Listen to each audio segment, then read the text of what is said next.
everyone, welcome back to Allcarnews, and we're here with this 2024 Ford Maverick XLT FX4 off-road package.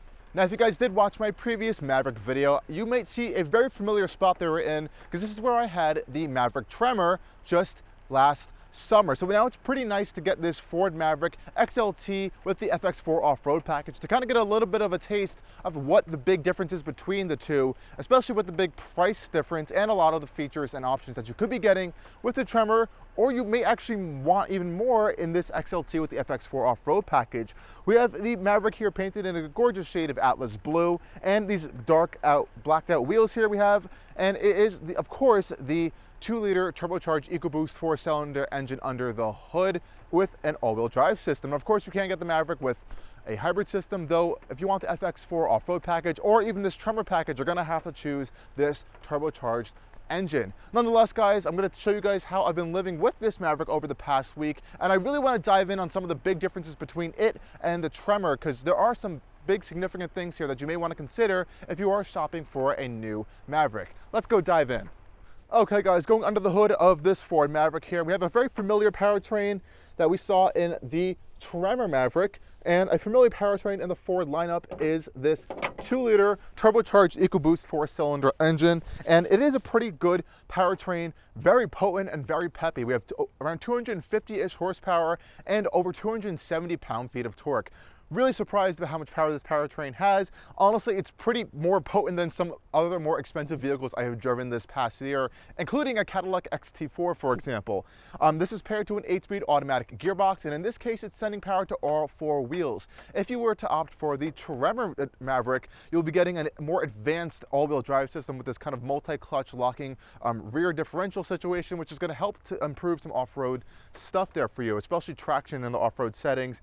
And while it's not the hybrid, which you can only get in front-wheel drive, this EcoBoost 4-cylinder engine honestly is pretty efficient. Driving this on the highway, I was able to get around 28 to 30 MPG at around 65 to 70 miles an hour, so pretty much typical highway speeds. Now, if you do go for the Tremor, you're actually going to see lower miles per gallon numbers just because it is higher off the ground and the body is just reshaped just a little bit in a way where it makes it a little bit less aerodynamic. Overall, I think this engine is very potent. It's very quick for this tiny little vehicle. Does it have the best sound? Absolutely not. It doesn't really sound good other than some turbo whooshes here and there. But as a powertrain, I think it is a good choice for the Maverick. Okay guys, so what are we looking at on the exterior of this particular Maverick? So as we see here, we're in the mid-range XLT trim. You can also opt for the higher range Lariat trim, though this one is finished in this nice Atlas blue paint color. And just like what we saw on the Tremor, there's a lot of very similar features, such as the headlights, and the general shape of the Maverick is pretty much identical, though versus the Tremor edition, you are going to be getting some different proportions on the exterior. So we're going to start on the front end here. As you can see, like I mentioned, we have some similar headlights design and stuff, which is going to be found across the Maverick. We have these LED style lights here. They look pretty nice, big, boxy, kind of fit in the lineup of the Ford design language.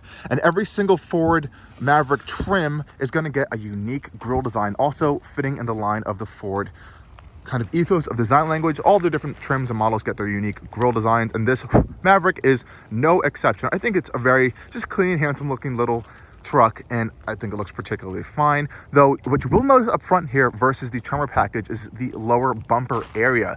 It is a little bit chunkier than what you're going to find on the Tremor package, and you can see down here there even are some lower style mud flap areas and how far down this front bumper area goes, and that I think is going to help to improve your efficiency in this particular Maverick over the Tremor edition. And on the Tremor edition, it's going to be a little bit more cut and higher end with that increased ground clearance, and that's going to improve your approach angle in off-roading situations, which is really nice.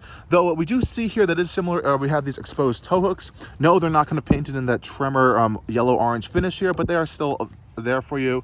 This package with the FX4 is also giving you a heavy-duty radiator fan, I believe, and a radiator for the engine. That's also going to go in tandem with that 4K towing package, which is going to allow you to tow 4,000 pounds, which is something you cannot do with the Tremor package.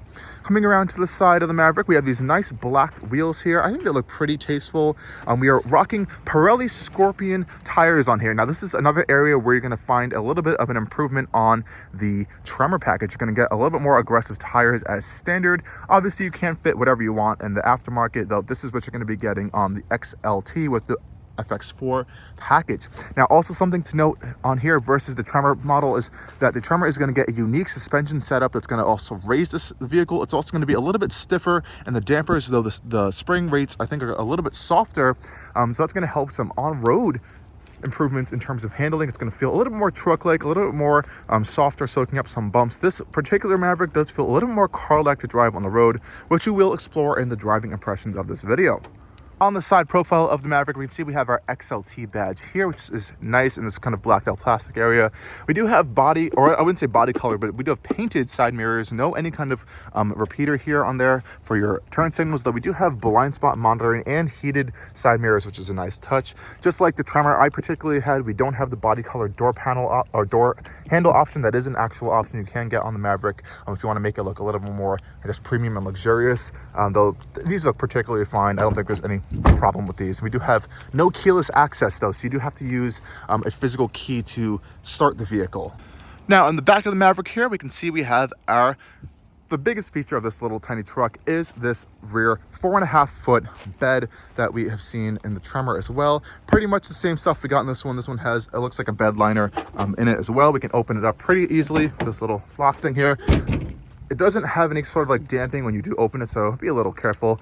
But you can see it could extend a little bit wider if you do have your rear hatch open. I believe there is some accessories you kind of have to keep it open while you're towing some larger or hauling some larger stuff in here. One thing to note though is that if you do get the hybrid model, I believe there is a full-size spare that will kind of shove somewhere back here.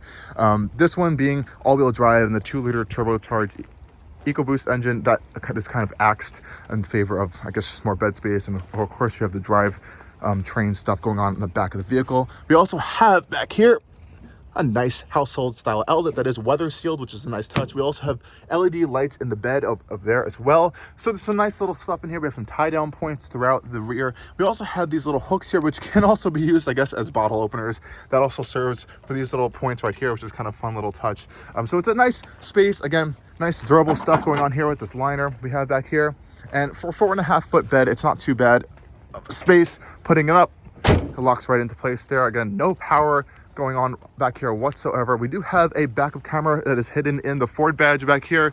And of course, we have this nice Maverick scripting going on back here, which is kind of molded into the rear of the bed. Now, one thing to note back here is the tow hitch, and this is what I want to point out really specifically on here versus the Tremor packages. On the Tremor package, I believe you can only tow around 2,000 pounds, but if you on this XLT FX4 package, you can tow up to 4,000 pounds with an additional package. That package is not available at all on the Tremor. You can see we have some connectors here for your trailers, and this, I believe, is because of that multi-clutch rear differential situation on the Tremor, in addition to the revised suspension setup that I don't believe is making it capable of having this towing package.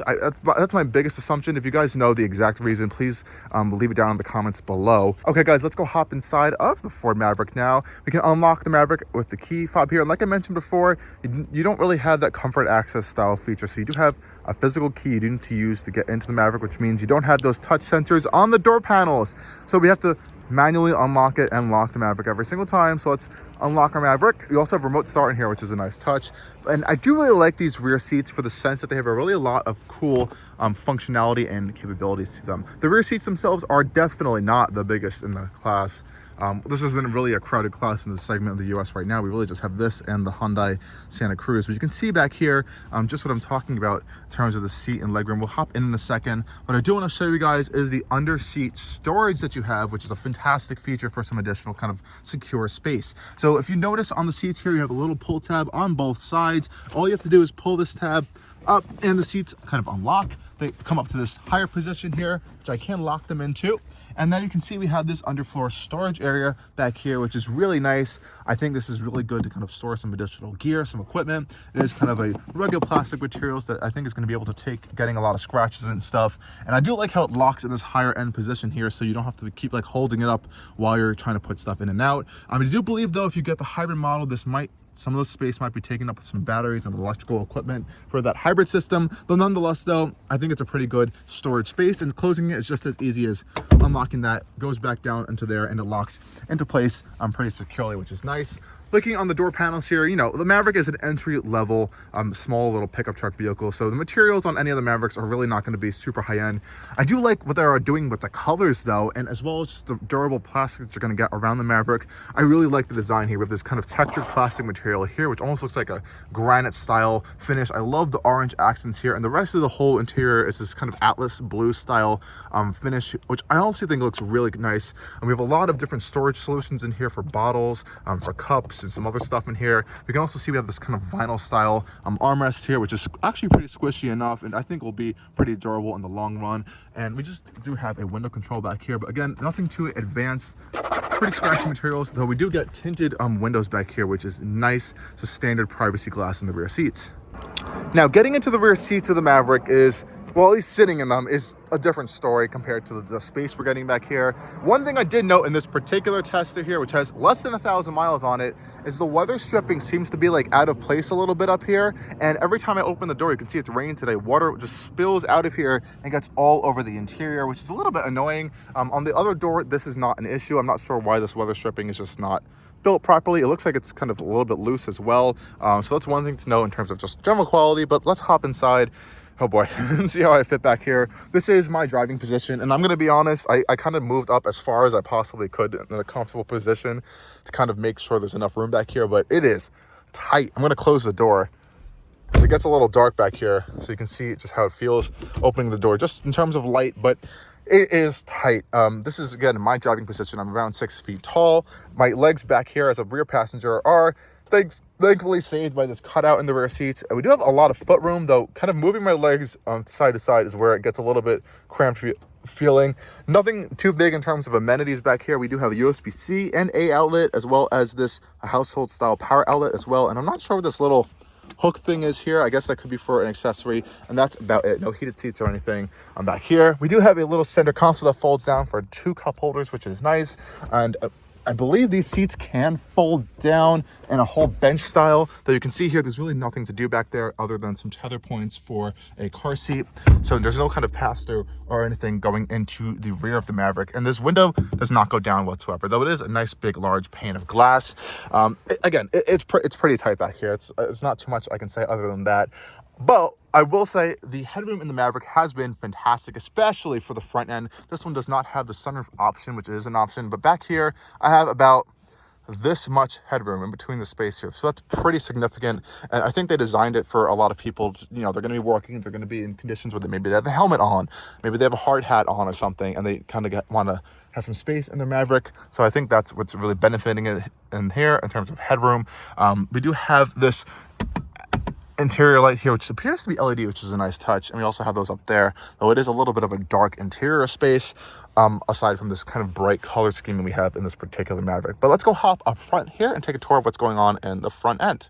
Now, before we go hop in the front of the Maverick, I do want to remote start it just to show you what this process looks like. All you have to do is lock it and double press, and it's on and running. This has to be one of the quickest remote starts I've honestly felt in a modern manufacturer, which is kind of cool.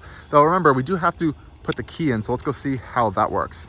So although we did remote start it, we had to lock the vehicle first. That means doors are locked. We do have to unlock the Maverick with our key fob here, unlocking the door. And again, we have the same treatment that we saw on the rear of the Maverick, though this one is getting a speaker in here, and you actually, if you get the Lariat trim, you can get a Bang & Olufsen audio system, which is pretty interesting. I have not been able to test that out, so I can't really speak on it.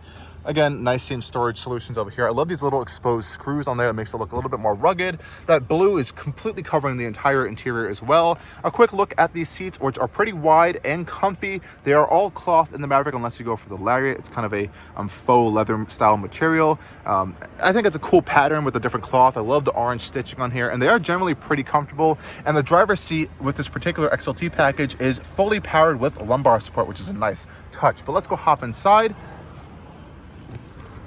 I love the little built Ford tough emblem right there. Nice little Maverick Easter egg. Shutting the door, pretty nice solid thunk there. And we do have to turn the key to drive. So we open up the key fob just like this, popping it into the ignition. We don't have to pull it all the way. We just go 2 turns and the Maverick is on. We do have a nice little welcome animation right there on the digital cluster up there for you, which is a cool little touch. And we can see the interior of the Maverick now. And again, I really like this nice playful use of colors in here. If you go for the Tremor, for example, I don't think you can get this interior option actually. You get a black cell interior with some that Tremor orange yellow stitching throughout the interior. Though I personally do really like this kind of spec for interior. It's a little bit more lively than that. Just look at the air vents here with a nice little orange accent. That's carry over to the center console. We have those exposed screws all over the place. So I'm really impressed what Ford was able to do with a fully plastic interior, though they were kind of getting creative in terms of the design and style and the material choices of these plastics. And I think it really does work for this particular vehicle. So what do we have up here? Steering wheel is heated, which is a nice touch. We have this kind of vinyl style material around the steering wheel, which again, it doesn't feel super premium, but that's not what you're expecting in a Maverick. We do have lane keep assist this one as part of the Copilot 360 package, but that's about it. No radar cruise control, no emergency braking, all that stuff. That's what you're going to have to get in the Lariat Maverick to kind of unlock those features. I do like these gauges. I think they work particularly well. This configurable center cluster is unusually very high resolution and very good graphics. You can kind of change it through these little screens here. We have a few different options here. We have an off-road style screen. We also have a all-wheel drive system monitor, tire pressure monitor, and as well as different fuel economy gauges as well. So a little bit of customizability, nothing too crazy. When you do turn on the lane keep assist, it will kind of take up this whole center panel right there, which is fine.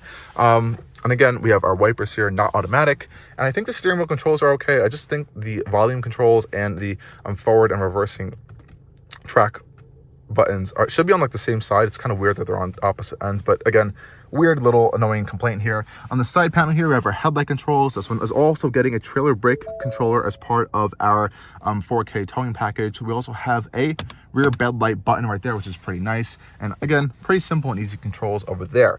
Center console wise, a lot of fun storage solutions going on here. And I think it's really cool that we have this orange one to kind of demonstrate where all the storage spaces are.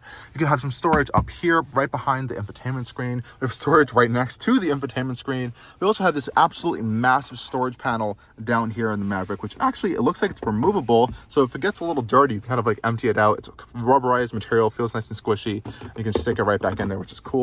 No wireless chargers on this particular Maverick. As you can see, that we have this little spot for a wireless charger, which I believe is an option, and a phone. I guess you can just figure out what you want to put anywhere in these spaces. We do have a USB-C and A port, and I have this cord here because we have wired CarPlay and Android Auto, no wireless CarPlay. I think that would be a nice touch in a facelifted version, which I hope is coming soon. Two cup holders here, which are decent size. They might need to be a little bit bigger for some larger drinks, but I think generally everything I've put in here so far fits. A little bit of more storage here, and we have this kind of vinyl style wrapped armrest, which is actually pretty squishy. We have some kind of fake stitching in here as well, which feels honestly fine for this class. And again, I love that blue color. Huge center console here. I have so much stuff in here. I have a mount for my GoPro, a GoPro head mount. I have a microphone stuff and my sunglasses in here. It's really deep. You can fit a lot of stuff in here. I do like that large amount of space in there. It's not adjustable, but I think that might be an option. I don't think it is. It would be nice if they could include that if it's not an option though. Pretty decent style glove box as well. No illumination in there though. And we do have this rotary style gear selector here, which is rubberized. It is honestly fine. We have a low mode for our gearbox. We have reverse, neutral, drive, and park. Pretty easy. In park, off when you're not have your foot on the brake, it is a lock up actually, so it doesn't just freely rotate around. Electronic parking brake, and we have this nice little control panel here for a host of different functions, from our auto start, stop, off function. We have hill descent control on this particular one, a fantastic auto brake hold function, which is one of my favorite systems I've used. So Ford has a pretty good system for that. Traction control switch, and we have our drive mode selector here. So when you can press the drive mode selector, those will change in this center cluster here on your clusters. We have normal, we have a tow haul mode, we have a slippery conditions mode, we also have a mud ruts mode, as well as a sand mode. And if you do get for the Tremor model, I believe you get a different mode as well, kind of exclusive to that particular one with its unique all-wheel drive system. Now to this infotainment system here. It's a pretty basic infotainment system. I said this in the Tremor one that I had. I wish this was just one giant screen. I think they might be doing that for the upcoming facelifted Maverick, so stay tuned for that. It's a fine system. It's a very basic style of a Ford Sync system. It really does need to have Apple CarPlay or Android Auto on here to kind of make it usable. You don't have much in terms of stuff in here other than you have your own audio sources. So we have our traditional FM, AM, and Bluetooth stereo systems, phone, if you want to pair it with Bluetooth, or again, Apple CarPlay or Android Auto, and very basic apps in here. So there's nothing too advanced really whatsoever in this infotainment system, though I do believe you can get the vehicle connected to an app, and I think you're able to remote start it from that app, if I could be right there. I think it has some Wi-Fi networks that we can connect to, which is pretty cool. Updates, Apple CarPlay preferences, all that stuff. There really aren't too many settings in here either, because a lot of these settings are actually going to be found in your screen over here. So when you press this menu button, it's going to open up a menu. You have your audio, phone. You can select the different screens that you can see here. And if you go down to your settings options here, you can kind of see you have your settings for your trailer sway control, your driver assistance settings, which is really just going to be your pre-collision assist. We also have vehicle wiper as a courtesy wipe setting. You have your key settings as well, and that's pretty much it. I believe if you go to your display setup, you can kind of customize some more stuff in these upper displays over here. And like I said before, if you go to this screen setting in our menu, we can see what screens we have to kind of select through there. So there's a column screen and a trailer light check, seatbelt, auto stop start screen that you can also have on there. But I just have kind of this layout that we saw before posted up there as well. Pretty decent size visors over here with a little mirror. No illumination though, it's one thing to note. And we also have a sunglass holder up here. And again, no controls for any sunroof because we don't have one in this particular Maverick. Also pretty basic style, non-dimming rear view mirror. This might be one of the cheaper portions of the Maverick that I've noticed. I would at least like to have at least auto dimming mirror. We have a manual dimming, or at least a more high quality mirror. It's a little bit too much reflection going on in here, even with this light over there. So that's one thing to note. Otherwise, pretty fine interior, I think, for this price point, as well as for this little entry-level class of small pickup trucks. So let's go take this thing out on a drive, and I want to see how much it compares to the Tremor, because it actually has some pretty big differences on road. And putting it into drive is pretty easy. As we saw, we have this rotating gear selector down here for park, reverse, neutral, and drive. We also have a low button for our 8-speed automatic gearbox. We have an electronic parking brake. We also have a few different drive modes, as well as a quick access to our traction control, hill descent control, brake hold, and auto stop start if you want to turn that off. Drive modes are start in normal, then they go to tow haul. We have slippery. We also have a mud ruts, sand, and a normal drive mode, which is pretty nice. If you go for the Tremor Maverick, you'll actually get additional drive modes where I think you're able to kind of lock like this multi-clutch rear differential for your all-wheel drive system, which is really nice. We also have a parking or reversing camera, which is it works, so it's a little bit low resolution. We do have trajectory, and we can also zoom in if we have a trailer on here. We want to zoom in to come see what's going on there, which is cool. Other than that, that's about it in terms of our driving features. Steering wheel here, which is nice, heated. We have lane keeping assist with this one, though. If you do opt for the top spec Lariat Maverick, you will get a little bit more features there. But let's head off.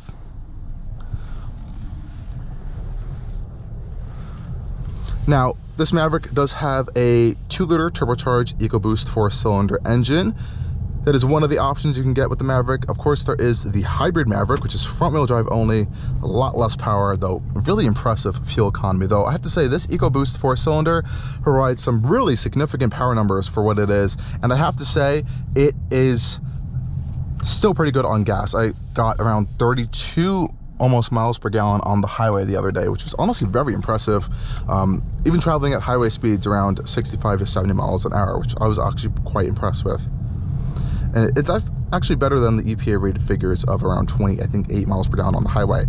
So how is this Maverick to drive? Well, I want to really talk in comparison with this Maverick versus the Tremor one, as I did have the Tremor one just last summer to drive around on these same roads actually. And there is honestly a quite big difference in how they are driving on the roads.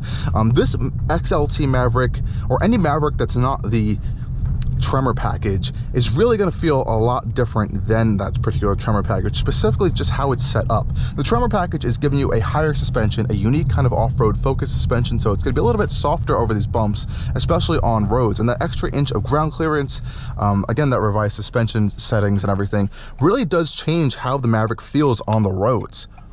It drives a little bit more SUV or truck-like versus the Maverick without the Tremor package. And even with this FX4 off-road package, it feels a little bit more car-like. It's an inch lower to the ground. The suspension, yes, is off-road focused, but nowhere near as much as the Tremor package is. And I don't think this is a bad thing. I actually like how this particular Maverick drives. It is very, very car-like. I feel like I'm in a Escape or something like that, versus in the Tremor, I felt like it was a little bit more of a baby truck. A quick little acceleration here for you guys.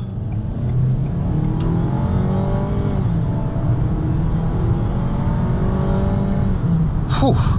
250 horsepower, 277 pound-feet of torque.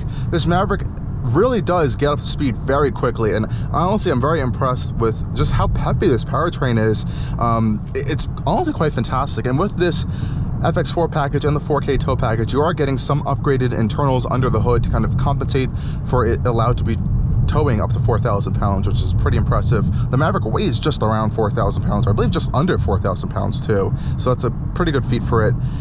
Really enhances its capability. And another thing to note is that this Maverick with XLT with FX4 also can actually haul more payload than the Tremor Maverick. So that Tremor Maverick is really going to be useful for you if you are going to be needing that advanced all-wheel drive system, the better approach, departure, and breakover angles, as well as just a little bit cool Tremor looks and that a little bit extra amount of ground clearance. This XLT package, with or without the FX4 off-road package, is going to be more of your day-to-day living around town Maverick that you're gonna be able to haul things around in. It's gonna be a little more comfortable, car-like to drive on the road, like I said, versus the Tremor. And you're honestly actually going to get a little bit more fuel economy if that is something that you care about with the EcoBoost engine versus the Tremor, just because it's a little bit lower to the ground, helping aerodynamics just a tad bit. Out here on the roads, steering is pretty light actually, though honestly it's more direct than I was expecting.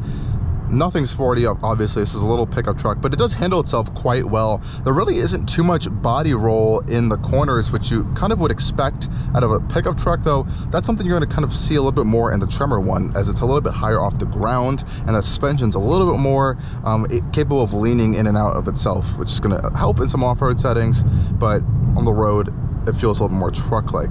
This one, I will say the suspension, you can feel some of the bumps a little bit more on the road. It's a little bit unsettled in some positions just because I think it's not as, the springs aren't as soft as you're gonna find in the Tremor, but it's really nothing too bad. It's honestly, the ride for this entry kind of price point of vehicle, this one starts around $26,000 before you start adding in all the options. This one, I believe, is optioned around $34,000. It's pretty good.